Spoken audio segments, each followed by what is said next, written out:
সভাপতিত্ব কৰা নিখিল বড়ো ছাত্ৰ সন্থাৰ সভাপতি দীপেন বড়ো ডাঙৰীয়া,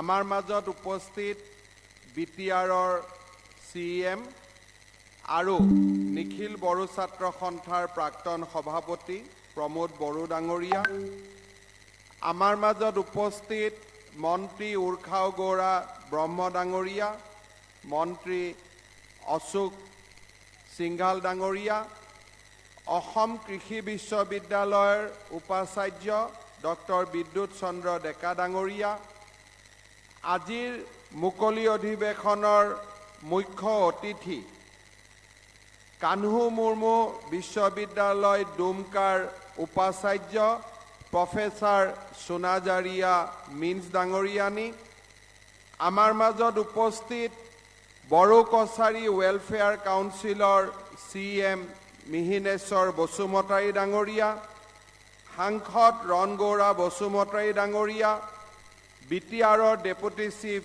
গোবিন্দ বসুমতাৰী ডাঙৰীয়া, ৱেলফেয়াৰ কাউন্সিলৰ ডেপুটি CM ৰমিঅ নাৰ্জাৰী ডাঙৰীয়া, BTCৰ অধ্যক্ষ কাতিৰাম বড়ো ডাঙৰীয়া, আপচুৰ প্ৰতিষ্ঠাপক সদস্য ডক্টৰ সুৰত নাৰ্জাৰী ডাঙৰীয়া, কোকৰাঝাৰ কলেজৰ প্ৰাক্তন অধ্যক্ষ বিনয় ব্ৰহ্ম ডাঙৰীয়া, আমাৰ আজিৰ সভাত উপস্থিত সন্মানীয় বিধায়কসকল, বিটিআৰৰ EM আৰু সদস্যসকল, উপস্থিত ৰাইজ, আই মাতৃসকল আৰু যুৱক যুৱতী বন্ধু বান্ধৱীসকল, নিখিল বড়ো ছাত্ৰ সন্থাৰ 55তম বাৰ্ষিক অধিৱেশন উপলক্ষে আয়োজিত আজিৰ এই মুকলি সভাত উপস্থিত থাকি মই অত্যন্ত আনন্দিত হৈছোঁ। মনত ইচ্ছা আছিলে যে সভাৰ শেষলৈকে আপোনালোকৰ মাজত উপস্থিত থাকিম, কিন্তু আজি ওদালগুৰিৰ পৰা মই যোৰহাট যাব লাগিব, যোৰহাটৰ পৰা শিৱসাগৰ যাব লাগিব আৰু ৰাতি মই আগৰতলালৈ যাব লাগিব। দিনটোৰ ব্যস্ততাপূৰ্ণ কাৰ্যসূচীৰ বাবে মই মুকলি অধিৱেশনত সমগ্ৰ সময়ছোৱাত উপস্থিত থাকিব নোৱাৰিম আৰু তাৰ বাবে মই উদ্যোক্তাসকলৰ পৰা ক্ষমা বিচাৰিছোঁ। অসমৰ বৰ্ণাঢ্য সমাজ জীৱনৰ এক অবিচ্ছেদ্য অংগ হৈছে সমৃদ্ধ ইতিহাস আৰু বৰ্ণিল লোকজীৱনৰ অধিকাৰী বড়ো জনজাতি। বড়ো জনজাতিৰ বৰ্ণাঢ্য সংস্কৃতিয়ে সদায়ে অসমবাসীক মুগ্ধ কৰি আহিছে আৰু অসমক এটা উচ্চতম সাংস্কৃতিক পৰম্পৰা প্ৰদান কৰিছে। অসমৰ প্ৰাচীন অধিবাসী বড়োসকল আহোম আৰু আৰ্যসকলৰ কেইবাশ বছৰ আগৰে পৰা কৃষি উপযোগী আৰু উপযুক্ত বাসস্থান বিচাৰি অসমৰ উত্তৰ পূব আৰু উত্তৰ পশ্চিম চুকেদি অসমত প্ৰৱেশ কৰি ব্ৰহ্মপুত্ৰ, বৰাক, কপিলী আৰু ইয়াৰ উপনদীবিলাকৰ পাৰে পাৰে বসবাস কৰে। তাৰ প্ৰমাণ বৰ্তমানৰ অসমৰ নদ নদী, জান-জুৰি, বিল আৰু ঠাই নামসমূহৰ পৰাই সুস্পষ্টভাৱে আমি জানিব পাৰোঁ। কামৰূপ, প্ৰাগজ্যোতিষপুৰ আৰু পিছলৈ অসম নামে জনাজাত এই ঐতিহাসিক ভূখণ্ডত বড়োসকলৰ কেইবাশ বছৰীয়া সাংস্কৃতিক ইতিহাস ঠাহ খাই আছে। এই বিশাল ভূখণ্ডত আহোমসকলে পদাৰ্পণ কৰাৰ কেইবাশ বছৰ আগতেই কিৰাত ফৈদৰ, মহিৰংগ দানৱ, নৰকাসুৰ, বান ৰজা, ভীষ্মক ৰজা, হিড়িম্বাকে আদি কৰি তুলাৰাম সেনাপতিলৈকে বিভিন্ন ফৈদৰ ৰজাই ৰাজত্ব কৰিছিল বিভিন্ন ৰাজ্যৰ নামেৰে। বিভিন্ন আৰ্থ-সামাজিক পৰিঘটনা, মানৰ আক্ৰমণ আৰু পাছলৈ ব্ৰিটিছ সাম্ৰাজ্যবাদী আগ্ৰাসন এনে নানা শক্তিৰ প্ৰভাৱত বড়ো ৰজাসকলৰ অস্তিত্ব কালৰ সোঁতত প্ৰত্যাহ্বানৰ সন্মুখীন হৈছিল। বড়োসকলে নানা প্ৰাকৃতিক দুৰ্যোগ আৰু ৰাজনৈতিক পাকচক্ৰত পৰি বিভিন্ন ঠাইলৈ সিঁচৰিত হৈছিল। আজি অসমৰ প্ৰতিখন জিলাতে বড়ো জনগোষ্ঠীৰ লোক বাস কৰে। বড়োসকলৰ নিজস্ব সামাজিক ৰীতি নীতি, ধৰ্মীয় বিধি বিধান, সাজ পোছাক আৰু মাতৃভাষাই তেওঁলোকৰ জাতিগত পৰিচয় দাঙি ধৰাৰ লগতে তেওঁলোকে মানৱ সভ্যতাৰ অতি বৰ্ণিল ঐতিহ্যও বহন কৰি আহিছে। এই কৰ্মত জনগোষ্ঠী হিচাপে পৰিচলিত বড়োসকলৰ গতিশীল চেতনাই অসমক প্ৰাণ সঞ্জীৱিত কৰি আহিছে। কেইবাগৰাকী পুৰোধা ব্যক্তিৰ কৰ্ম আৰু জীৱন দৰ্শনে বড়ো জাতিক সদায়ে প্ৰেৰণা যোগাই আহিছে। প্ৰবাদ পুৰুষ কালীচৰণ ব্ৰহ্মই সংস্কাৰমূলক কাম কাজেৰে বড়ো সমাজক শিক্ষা আৰু ৰাজনৈতিক চেতনা জাগ্ৰত কৰিবলৈ চেষ্টা কৰিছিল। বড়োসকলৰ সামাজিক, ভাষিক আৰু শৈক্ষিক, ৰাজনৈতিক, সাংস্কৃতিক, অৰ্থনৈতিক উত্তৰণ আদিৰ ক্ষেত্ৰত প্ৰয়াত ৰূপনাথ ব্ৰহ্ম, সতীশ চন্দ্ৰ বসুমতাৰী, মদাৰাম ব্ৰহ্ম, ধৰণীধৰ বসুমতাৰী, চৰণ নাৰ্জাৰী, প্ৰমোদ চন্দ্ৰ ব্ৰহ্মৰ দৰে পাতস্মৰণীয় মনীষীসকলৰ অৱদান অতুলনীয়। এই বড়ো জনজাতিৰ আত্মপ্ৰতিষ্ঠাৰ লগতে আৰ্থ সামাজিক ৰাজনৈতিক উত্তৰণত মুখ্য ভূমিকা লোৱা সংগঠনসমূহৰ অন্যতম হৈছে নিখিল বড়ো ছাত্ৰ সন্থা, যাক আমি সকলোৱে আপসু বুলি জানো। ভৈয়ামৰ জনজাতিসকলৰ জনসংখ্যা, বিশেষকৈ বড়োসকলে ভৈয়ামৰ জনজাতিসকলৰ সংগ্ৰামক প্ৰতিনিধিত্ব কৰাৰ বাবে দীৰ্ঘকাল জুৰি যি অভাৱ অনুভৱ কৰি আহিছিল সেয়া পূৰণ কৰিছিল নিখিল বড়ো ছাত্ৰ সন্থাৰ জন্মই। 1967 চনৰ 15 ফেব্ৰুৱাৰীত কোকৰাঝাৰ ট্ৰাইবেল ৰেষ্ট হাউচত কনকেশ্বৰ নাৰ্জাৰী, বানেশ্বৰ বসুমতাৰী আদিৰ দৰে নেতাই একে মতাদৰ্শৰ বড়ো যুৱকৰ এখন জৰুৰী সভাৰ আয়োজন কৰিছিল আৰু সেই সভাতেই নিখিল বড়ো ছাত্ৰ সন্থাৰ গঠনৰ গুৰুত্বপূৰ্ণ সিদ্ধান্ত গ্ৰহণ কৰা হৈছিল।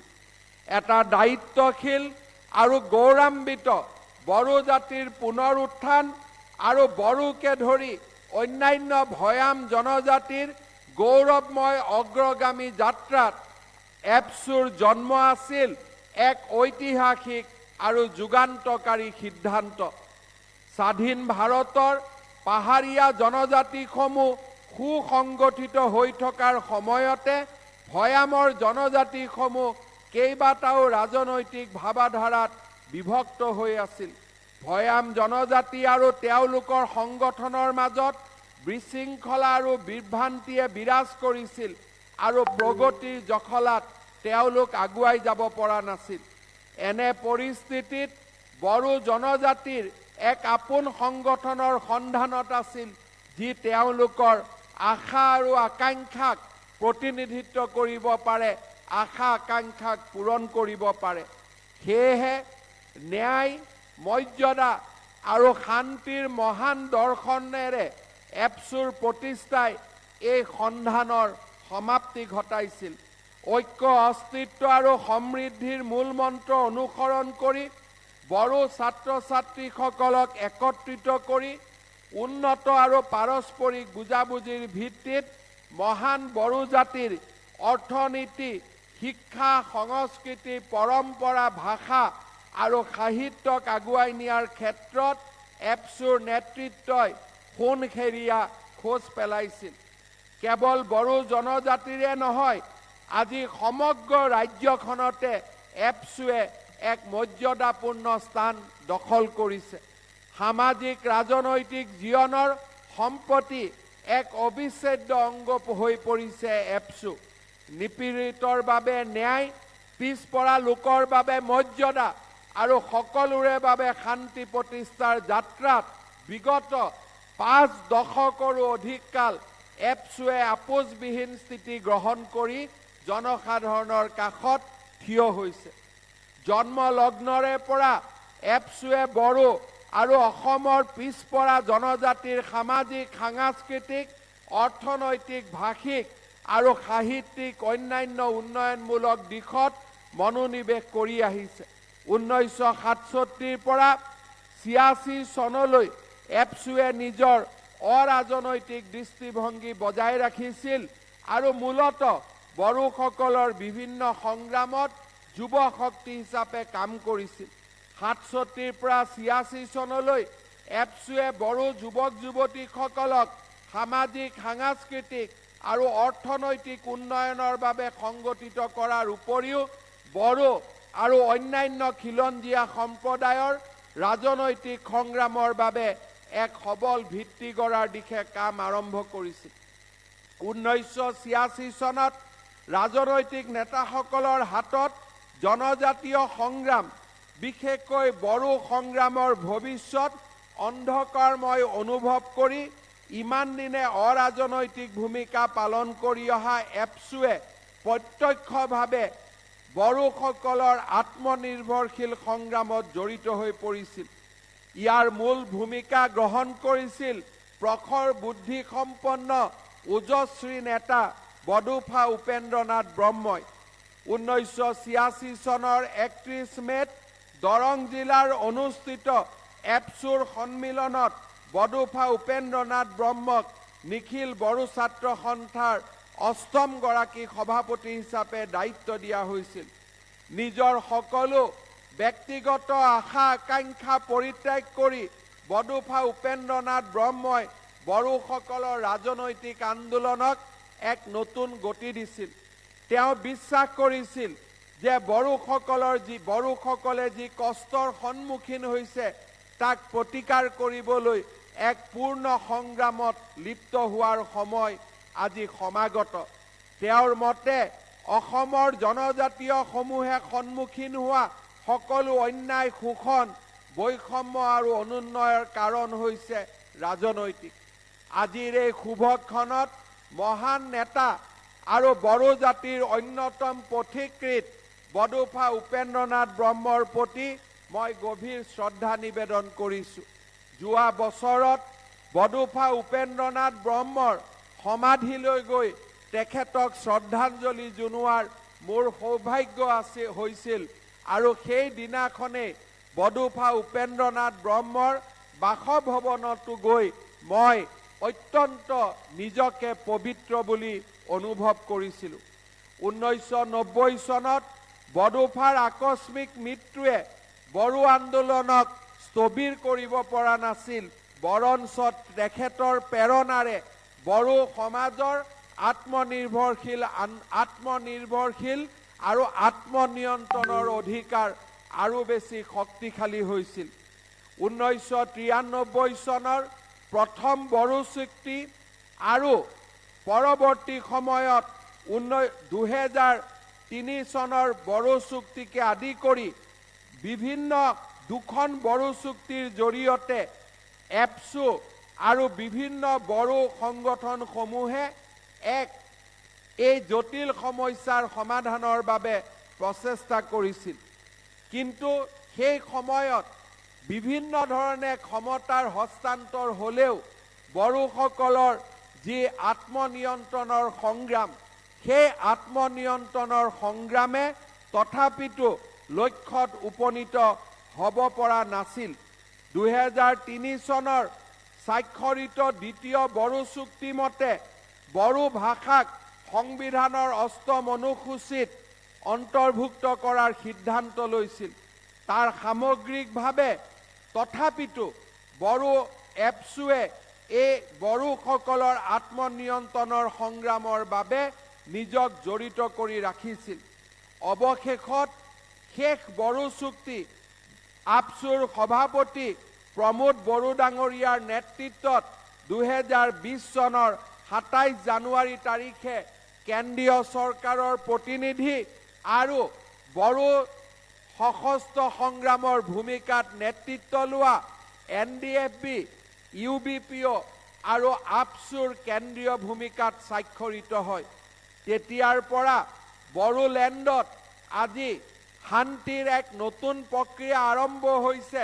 বড়োলেণ্ডৰ বাহিৰত থকা বড়ো জনগোষ্ঠীৰ লোকেও বড়ো কছাৰী ৱেলফেয়াৰ কাউন্সিলৰ জৰিয়তে নিজৰ ৰাজনৈতিক, অৰ্থনৈতিক, সামাজিক অধিকাৰ সাব্যস্ত কৰাৰ সুযোগ বিচাৰি পাইছে। 2020 চনৰ এই বড়ো চুক্তি স্বাক্ষৰ কৰাৰ মূলতে আছিল প্ৰধানমন্ত্ৰী নৰেন্দ্ৰ মোদী ডাঙৰীয়াৰ বড়ো জনজাতিৰ লোকসকলৰ প্ৰতি থকা আস্থা, বিশ্বাস আৰু শুভেচ্ছাৰ ফল। কেন্দ্ৰীয় গৃহমন্ত্ৰী অমিত শ্বাহ ডাঙৰীয়াৰ তৎপৰতাত স্বাক্ষৰিত এই বিটিআৰ চুক্তিয়ে আজি আমাৰ বড়োলেণ্ডক এক শান্তিৰ অমিয়া দ্বীপলৈ পৰিৱৰ্তন কৰিছে। মই পুনৰ এবাৰ আজিৰ এই মুহূৰ্তত বড়ো সমাজৰ দীঘলীয়া আত্মনিয়ন্ত্ৰণৰ সংগ্ৰামত মৃত্যু হোৱা শ্বহীদ পৰিয়ালসকলৰ প্ৰতিও মোৰ শ্ৰদ্ধাঞ্জলি নিবেদন কৰিছোঁ আৰু তাৰ লগে লগে যিসকলৰ প্ৰচেষ্টাই বড়ো সংগ্ৰামক এক সফল ৰাজনৈতিক সংগ্ৰামলৈ পৰিণত কৰিলে তেনে আপচুৰ নেতৃবৰ্গক মই আকৌ এবাৰ ভূয়সী প্ৰশংসা কৰিছোঁ। বড়ো সংগ্ৰামৰ বিশেষকৈ আপচুৰ ৰাজনৈতিক সংগ্ৰামৰ এক অতি লক্ষণীয় দিশ আছিল যে এপচুৱে ৰাজনৈতিক সংগ্ৰামৰ সমান্তৰালভাৱে বড়ো সমাজৰ শৈক্ষিক আৰু বৌদ্ধিক উত্তৰণৰ দিশতো সদায়ে মনোনিৱেশ কৰি আহিছিলে। 2006 চনটো শিক্ষা বৰ্ষ হিচাপে ঘোষণা কৰি এপচুৱে বড়োসকলে বসবাস কৰা প্ৰতিখন গাঁৱলৈ গৈ জনসাধাৰণৰ মাজত শিক্ষাৰ গুৰুত্ব সম্পৰ্কে সজাগ কৰিছিল। 2007 চনৰ পৰা 2017 সময়ছোৱাত 10 বছৰৰ বাবে মিছন গুণগত শিক্ষা ঘোষণা কৰিও এপচুৱে বড়ো সমাজৰ মাজত শৈক্ষিক উত্তৰণৰ দিশত এক মহান ভূমিকা গ্ৰহণ কৰিছিল। 2008 চনত বড়োভূমিত সংগঠিত হোৱা গোষ্ঠীগত সংঘৰ্ষৰ জুই নিৰ্বাপিত কৰাৰ ক্ষেত্ৰতো নিখিল বড়ো ছাত্ৰ সন্থাই এক প্ৰশংসনীয় ভূমিকা গ্ৰহণ কৰিছিল। বড়ো সমাজৰ ৰাজনৈতিক উত্তৰণ, শৈক্ষিক বিকাশৰ ক্ষেত্ৰত এক বিশেষ ভূমিকা গ্ৰহণ কৰি আজি এপচু এককভাৱে বড়ো সমাজৰ এক মুখপাত্ৰত পৰিণত হৈছে। আজি বড়ো সমাজক ঐক্যবদ্ধ কৰি আপচুৱে এক নতুন দিশেৰে বড়ো সমাজখনক বৌদ্ধিক, সাংস্কৃতিক, ৰাজনৈতিক উত্তৰণৰ দিশে আগুৱাই নিছে। ৰাজনৈতিক আৰু সামাজিক প্ৰত্যাহ্বানৰ সন্মুখীন হৈছে। আপচুৰ সমান্তৰাল সংগঠন গঠনৰ প্ৰয়াস কৰা হৈছে, কিন্তু তাৰ পিছতো বড়ো সমাজৰ হৃদয়ত বাস কৰি আৰু আপচুৱে আপোচবিহীন সংগ্ৰাম আৰু তেওঁলোকৰ সচেতন চিন্তাৰ মাজেৰে বড়ো সমাজৰ হৃদয়ৰ মণিকোঠাত আজি আপচু বাস কৰিছে আৰু আপচুক দুৰ্বল কৰাৰ প্ৰতিটো ষড়যন্ত্ৰ বড়ো ৰাইজে ব্যৰ্থ কৰিছে। সেয়া অতিকৈ লক্ষণীয় আৰু সেয়া সকলোৰে বাবে এক প্ৰেৰণাৰ উৎস। শ্ৰদ্ধাৰ ৰাইজ, মই মোৰ ভাষণত 2008 চনৰ 2020 চনৰ বিটিআৰ চুক্তিৰ কথা উল্লেখ কৰিছোঁ। আমাৰ চৰকাৰে এই বিটিআৰ চুক্তিক ৰূপায়ণ কৰা, স্বাক্ষৰ কৰাৰ পিছতেই এই চুক্তিৰ প্ৰতিটো দফাক আখৰে আখৰে ৰূপায়ণ কৰাৰ বাবে আমি নিৰলস প্ৰচেষ্টা চলাই আহিছোঁ। বড়ো ভাষাক সমগ্ৰ ৰাজ্যখনতে সহযোগী চৰকাৰী ভাষা হিচাপে স্বীকৃতি দিয়াই হওক, বড়ো মাধ্যমক দ্বাদশ শ্ৰেণীলৈকে শিক্ষাৰ মাধ্যম হিচাপে নিৰ্মাণ কৰাকে হওক, শোণিতপুৰ জিলাৰ বা অসমৰ আন বনাঞ্চলত বাস কৰা বড়ো লোকসকলক বনভূমি আইনৰ অধীনত ভূমিৰ পট্টা প্ৰদান কৰাকে হওক বা বিটিআৰৰ সীমা গহপুৰলৈকে অংকন কৰাৰ ক্ষেত্ৰতে হওক, আজি আমাৰ ৰাজ্য চৰকাৰে আপসু আৰু বিটিআৰৰ নেতাসকলৰ সৈতে নিৰন্তৰভাৱে কাম কৰি বড়ো সমাজৰ আশা আকাংক্ষাক বাস্তৱত ৰূপায়িত কৰিবলৈ চেষ্টা কৰি আহিছে। যোৱা কেইটামান দিন আগতে ২৬ জানুৱাৰীৰ দিনা গণৰাজ্য দিৱসৰ পবিত্ৰ মুহূৰ্তত তিৰংগ পতাকাৰ তলত থিয় হৈ বিটিআৰৰ ৬০খন শোণিতপুৰ জিলাৰ অবিভক্ত শোণিতপুৰ জিলাৰ ৬০খন গাঁৱক বিটিআৰৰ লগত সন্নিৱিষ্ট কৰি বিটিআৰৰ সীমা গহপুৰলৈকে অংকিত কৰাৰ ঐতিহাসিক সিদ্ধান্তই বড়ো সমাজৰ ৰাজনৈতিক আশা আকাংক্ষাক পূৰণৰ ক্ষেত্ৰত এক বিশাল পদক্ষেপ বুলি আমি নিশ্চয় গণ্য কৰিব পাৰোঁ। এই সমগ্ৰ সময়ছোৱাত আপসুৰ নেতৃবৰ্গই অসম চৰকাৰক যি সহায় আৰু সহযোগিতা আগবঢ়াইছে তাৰ বাবে মই তেওঁলোকৰ ওচৰত কৃতজ্ঞতাৰ পাত্ৰ। অতি কম সময়ৰ ভিতৰতে বিটিআৰৰ 10খন বেচৰকাৰী কলেজক প্ৰাদেশিকৰণৰ বাবেও ৰাজ্য চৰকাৰে সিদ্ধান্ত গ্ৰহণ কৰিব। অৰ্থাৎ বিটিআৰৰ এটা এটাকৈ থকা চুক্তিক আমি আখৰে আখৰে পালন কৰিবলৈ প্ৰতিশ্ৰুতিবদ্ধ। মই আজিৰ সভাত আপসুৰ নেতৃবৰ্গক অনুৰোধ জনাম যে বড়ো চুক্তিৰ সমান্তৰালভাৱে বড়ো সমাজক অৰ্থনৈতিক সাংস্কৃতিকভাৱে আগুৱাই নিয়াৰ ক্ষেত্ৰত আমি আন এক নতুন আন্দোলন কৰাৰ সময় আজি সমাগত। এই বড়ো ভূমিয়ে হওক অসমৰ সমগ্ৰ গোটেই ৰাজ্যখনতে সিঁচৰিত হৈ থকা বড়ো লোকসকল হ'ল পৰিশ্ৰম আৰু কষ্টৰ এক পৰাকাষ্ঠা বুলি ক'লেও ভুল কৰা নহ'ব। দিনে ৰাতিয়ে পৰিশ্ৰম কৰিব পৰা সাহসী এই বড়ো জাতিয়ে অসমৰ অৰ্থনীতিলৈ এক বিশাল বৰঙণি আগবঢ়াব পাৰে। অসমৰ কৃষি অৰ্থনীতিত অসমৰ হৰ্টিকালচাৰ ছেক্টৰত হওক অসমৰ এগ্ৰিকালচাৰ ছেক্টৰত হওক আমাৰ বড়ো জনজাতি লোকসকলে এক মহত্তম বৰঙণি আগবঢ়াব পাৰে।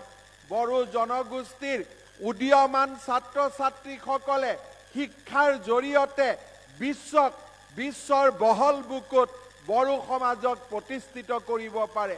বড়ো সমাজৰ সাংস্কৃতিক দিশসমূহ আৰু সাংস্কৃতিক যিসমূহ উপাদান আছে আজি আমাৰ সমগ্ৰ সাংস্কৃতিক উপাদানসমূহক আমি বিশ্বৰ সভাত বৰসভাত আমি প্ৰতিষ্ঠা কৰিব পাৰোঁ। বড়োসকলৰ খিলঞ্জীয়া ৰীতি নীতি ধৰ্ম এইসমূহক সংৰক্ষণ কৰি বড়ো সমাজে নিজৰ অতীতৰ লগত নিজৰ ভৱিষ্যতক সদায় সমন্বয়ৰ মাজেৰে আগুৱাই লৈ যাব পাৰে। অতীতৰ পৰম্পৰাক আধুনিক যুগতো আমি একেধৰণে ৰাখি ভৱিষ্যতলৈ এক উজ্জ্বল বড়ো জাতি আমি নৱপ্ৰজন্মৰ বাবে থৈ যাব পাৰোঁ।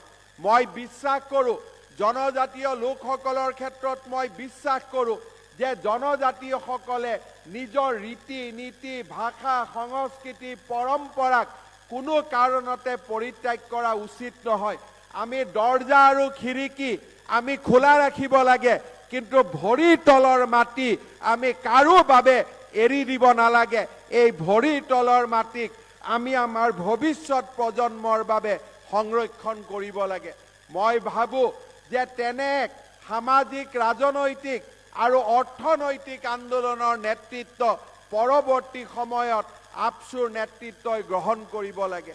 তাৰ সমান্তৰালভাৱে মই পৰামৰ্শ আগবঢ়াম যে বড়ো জাতিৰ ছাত্ৰ ছাত্ৰীসকলে যাতে বহল সমাজখনত নিয়োগৰ সুবিধা লাভ কৰিব পাৰে, বড়ো ভাষাক মুখ্য ভাষা হিচাপে লৈ বড়ো ভাষাক সমস্ত আয়ত্ত কৰি ইংৰাজী হিন্দী আৰু অসমীয়া ভাষাৰো চৰ্চা আমি কৰিব লাগে, যাতে ৰাজ্যত সিঁচৰিত হৈ থকা কৰ্ম সংস্কৃতি বা কৰ্মৰ যিবিলাক ব্যৱস্থা দেশত সিঁচৰিত হৈ থকা যি কৰ্মৰ সংস্থাপন আৰু বিশ্বৰ বহল বুকুত সিঁচৰিত হৈ থকা কৰ্ম সংস্থাপনৰ সুবিধাসমূহ আমি লাভ কৰিব পাৰোঁ।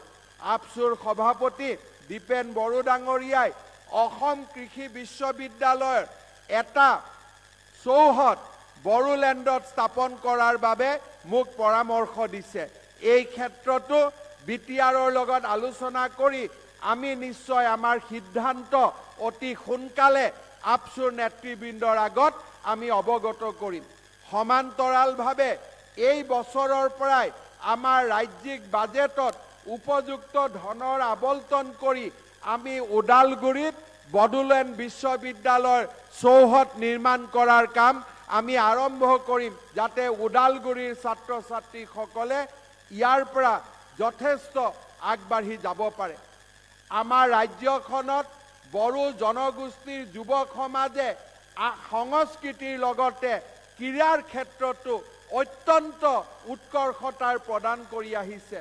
আজি হলিৰাম বড়োৰ দৰে খেলুৱে সমগ্ৰ অসমৰ বাবে এক প্ৰেৰণাৰ প্ৰতীক হৈ পৰিছে।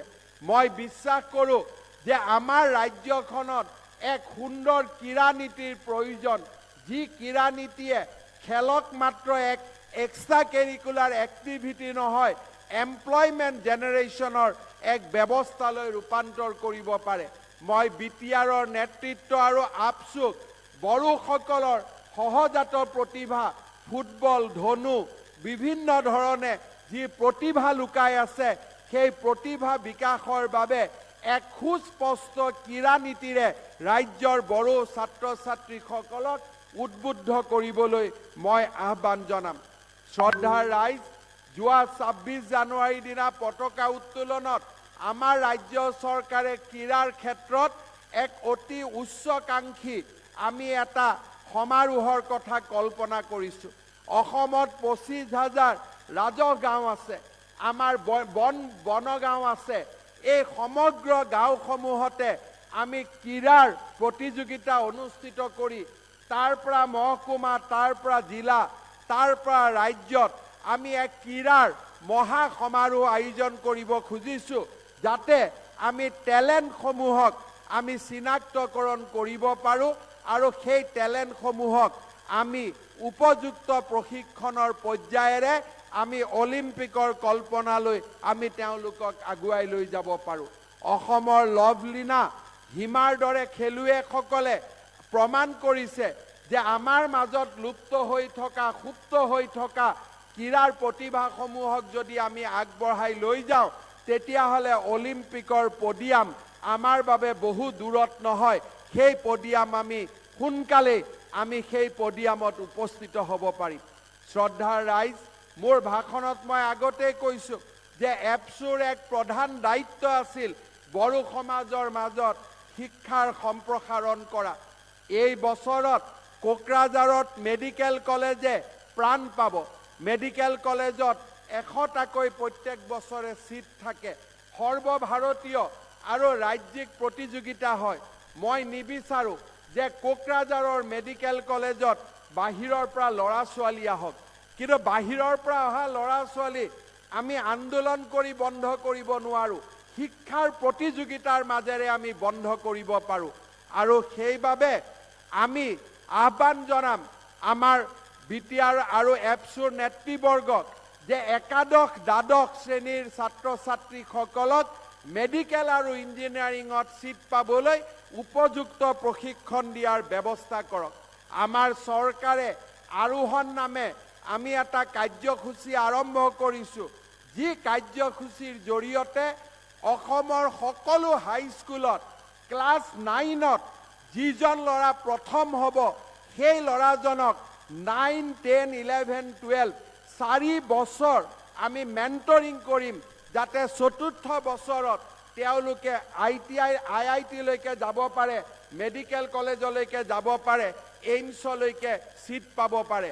মই আশা কৰিম আপছুৰ নেতৃবৃন্দয়ো বড়ো সমাজৰ মেধাৱী ছাত্ৰ ছাত্ৰীসকলক মেণ্টৰিং কৰাৰ ক্ষেত্ৰত এক বিশাল ভূমিকা পালন কৰিব পাৰে। বিশেষকৈ এপছুৰ যিবিলাক ব্ৰাঞ্চ আছে, সেই ব্ৰাঞ্চসমূহে এই ক্ষেত্ৰত এক বৃহত্তৰ ভূমিকা গ্ৰহণ কৰিব পাৰে। শিক্ষাৰ এই সন্দৰ্ভতে মই আপোনালোকৰ মাজত ঘোষণা কৰিবলৈ পাই অত্যন্ত আনন্দিত হৈছোঁ যে ৩১ মাৰ্চৰ দিনটো বডোফা উপেন্দ্ৰনাথ ব্ৰহ্মৰ জন্মদিনটো সমগ্ৰ অসমতে ৰাজ্য চৰকাৰে ছাত্ৰ দিৱস হিচাপে পালন কৰিব। সেই দিনটোত আমি ছাত্ৰ ছাত্ৰীৰ শিক্ষাৰ কথা কম। সেই দিনটোত আমি ছাত্ৰ ছাত্ৰীসকলক জনজাতীয় আৰু অজনজাতীয় লোকৰ মাজত সমন্বয়ৰ কথা কম। সেই দিনটোত আমি অসমৰ ছাত্ৰ ছাত্ৰীক জনজাতীয় লোকসকলৰ বৰ্ণাঢ্য সাংস্কৃতিক দিশৰ বিষয়ে তেওঁলোকক আমি দৃষ্টি আকৰ্ষণ কৰিম। আমাৰ ৰীতি নীতি পৰম্পৰাৰ বিষয়ে আমি কথা পাতিম। এই বছৰ 31 মাৰ্চত প্ৰথম ছাত্ৰ দিৱস আমি আয়োজন কৰিম। এই ক্ষেত্ৰতো মই এপছু আৰু বিটিআৰৰ নেতৃবৰ্গৰ সহযোগিতা কামনা কৰিম। শ্ৰদ্ধাৰ ৰাইজ, নিখিল বড়ো ছাত্ৰ সন্থাই বড়ো সমাজৰ উত্তৰণৰ ক্ষেত্ৰত এক বিশিষ্ট ভূমিকা গ্ৰহণ কৰি আহিছে। বিটিআৰ চুক্তিৰ স্বাক্ষৰৰ পিছত অসমৰ ভৌগোলিক চাৰিসীমাৰ ভিতৰত থাকি আমি বড়ো সমাজক আত্মনিয়ন্ত্ৰণৰ অধিকাৰ প্ৰদান কৰিছোঁ। বিটিআৰ চুক্তিৰ পিছত এপছুৰ দায়িত্ব কেৱল বড়ো ছাত্ৰ ছাত্ৰীসকলৰ বাবেই নহয়, এপছুৰ দায়িত্ব অসমৰ সমগ্ৰ ছাত্ৰ ছাত্ৰীৰ বাবে আজি নিৰ্ধাৰিত হৈছে। আমি লাহে লাহে বড়ো জনগোষ্ঠীৰ পৰা আগুৱাই গৈ বহল বিশ্বৰ বুকুত কেনেকৈ আমাৰ ৰাজ্যখনক প্ৰতিষ্ঠা কৰিব পাৰোঁ, তাৰ বাবে এপছুৰ দৰে সমাজ হিতৈষী সংগঠনসমূহে কাম কৰিব লাগিব। যেতিয়া আমি ক্ৰীড়াৰ প্ৰতিযোগিতা অনুষ্ঠিত কৰিম, শিক্ষাৰ আমি কথা ক'ম, সাংস্কৃতিৰ কথা ক'ম, তেতিয়া মই নিশ্চিত যে এপছুৱে সেই অঞ্চলসমূহত থকা বড়ো ছাত্ৰ ছাত্ৰীসকলৰ লগতে অবড়ো বা যিসকল বড়ো নহয় তেনেধৰণৰ ছাত্ৰ ছাত্ৰীসকলৰ কল্যাণৰ বাবেও নিশ্চয় কাম কৰিব। আৰু এনেধৰণে অসমৰ জনজাতি আৰু অজনজাতি সমাজখনৰ মাজত এপছু লাহে লাহে এটা সমন্বয়ৰ সেতুলৈ ৰূপান্তৰিত হ'ব। মই পুনৰ আজিৰ এপছুৰ এই 55তম বাৰ্ষিক অধিৱেশনত নিখিল বড়ো ছাত্ৰ সন্থাৰ কৰ্মকৰ্তাসকলক পুনৰ এবাৰ অভিনন্দন জনাইছোঁ আৰু এপছুৰ নৱনিৰ্বাচিত সভাপতি দীপেন বড়ো ডাঙৰীয়াক অসমবাসী ৰাইজৰ হৈ উষ্ণ অভিনন্দন জনাইছোঁ। মই আশা কৰোঁ দীপেন বড়ো ডাঙৰীয়াৰ নেতৃত্বত, নিখিল বড়ো ছাত্ৰ সন্থাৰ নেতৃত্বত অসম আৰু বড়োলেণ্ডৰ বিৰামহীন উন্নয়নৰ বাবে আমি একত্ৰিতভাৱে কাম কৰি যাম। বডোফা উপেন্দ্ৰনাথ ব্ৰহ্মৰ সপোন, কালীচৰণ ব্ৰহ্মৰ সপোন আমি বাস্তৱত ৰূপায়িত কৰিম। ধন্যবাদ। জয় হিন্দ, জয় মা ভাৰতী, জয় আই অসম।